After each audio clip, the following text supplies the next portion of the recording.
बिस्मिल्लाहिर्रहमानिर्रहीम। मैं हूं डॉक्टर मिर्ज़ा मुनीब। आज हम आपको बताएंगे इंट्राऑरल स्कैनिंग क्या होती है, कि दांतों का डिजिटल तरीके से साइज़ कैसे लिया जाता है, वो मैं आज आपको इस वीडियो की मदद से आपको बताऊंगा। अच्छा, पहले क्या होता था कि हम पेशेंट का ना वो गम की मदद से साइज़ लेते थे और बाज़ पेशेंट को उससे गैग आती थी, उल्टी आती थी और वो बहुत मुश्किल मरहला होता था पेशेंट के लिए। अब हम ये इंट्राऑरल स्कैनिंग करते हैं और पेशेंट बिल्कुल कंफर्टेबल रहता है।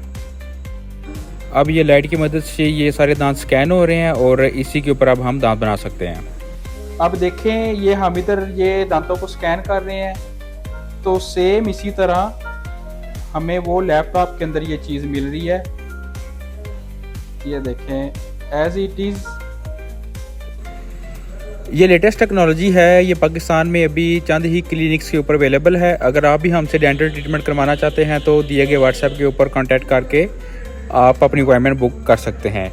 Thanks for watching.